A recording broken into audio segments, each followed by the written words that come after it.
Our idiotic government has decreed that we must all drive battery electric cars by 2030, in a country that's over 3,000 kilometres from side to side, most of which is empty space, a bit like the echoey void between Chris Bowen's ears.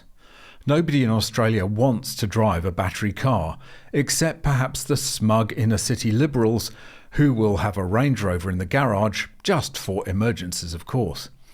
The most popular cars here, by far, are combustion-powered trucks that people use to do the jobs that battery electric cars just aren't up to.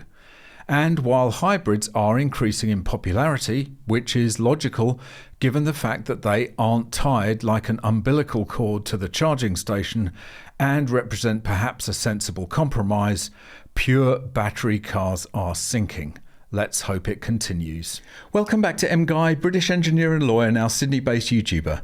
If you'd like to support this channel and display your anti-EV credentials to your Tesla-owning neighbours at the same time, why not buy some awesome MGUY merchandise, like this mug, this baseball cap, or this t-shirt. Each high-quality item sports the MGUY No EV sign, and they're all made to order, perfect for irritating the hell out of your local EV zealots. Visit store.mguy.tv or click the link in the description to check out the full range of products.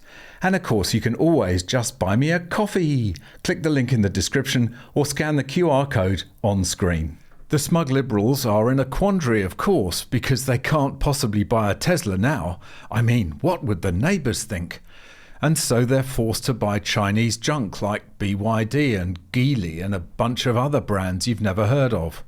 So they're thinking twice about the embarrassment of a sea lion or dolphin or some other ridiculously named EV on their driveway, and are probably buying a European or Japanese hybrid instead.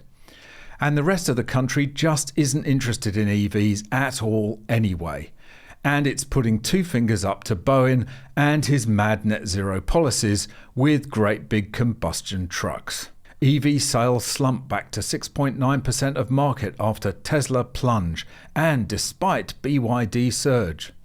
Electric vehicle sales in Australia have slumped in the month of July, rocked by a dramatic plunge in the number of Tesla EVs sold, and despite a strong showing by China's BYD, which emerged as the market leader for the latest month.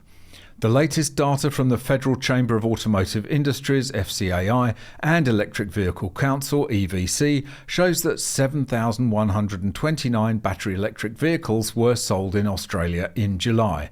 This was off the back of a total of 104,244 vehicles sold during the month.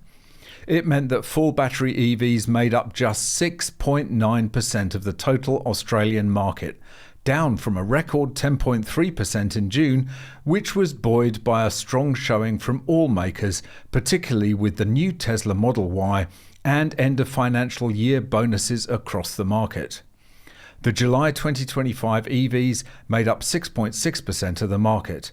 The big difference now is that other EV makers have grown their share, but the sales of Tesla have plunged, so much so that the BYD Sea-Lion 7 SUV had almost 3 times as many sales as the Tesla Model Y in July, making it the best-selling EV in the market for the month.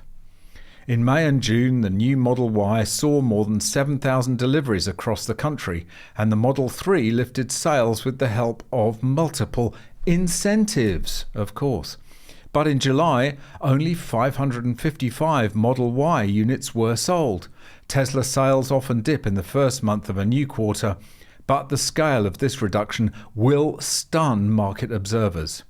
So far this year, EV sales have totaled 54,364 in Australia, although some car makers such as XPeng have not published their data. This compares to the 2024 total over the first 7 months of 57,648. The slight fall in overall EV numbers compares to the 41% plunge in Tesla numbers year on year as the market continues to reshape. Of course, here in the People's Republic of Australia, our brainless leaders have enacted the new Vehicle Efficiency Standard, which is an EV mandate in drag. which is a draconian limit on vehicle emissions which decreases between now and 2029 and will presumably hit zero at some point. Note how they call it an efficiency standard, as if it's just about making sure we're all getting good efficiency from our vehicles. It's nothing of the sort, of course. It's a punishing anti-car agenda that will hurt every Australian. What will happen is that vehicle manufacturers will simply stop selling combustion cars here, because the fines for exceeding those emissions limits will drive them away. And we'll end up with the Havana effect, where aging combustion cars are kept on the road because there's no other option other than Chinese electric junk that nobody wants. Oh well, I guess if your plan is to turn Australia into the arsehole of the world, at least we're doing it properly. Billy Connolly once said, if the Earth ever needed an enema, they'd insert it in Brisbane. But now it's just anywhere in Australia. Thanks very much for watching. Really hope you enjoyed it. If you've got any tips or stories, go there. If you'd like to watch another video, go there. If you'd like to buy me a coffee, go there. And please subscribe to the channel.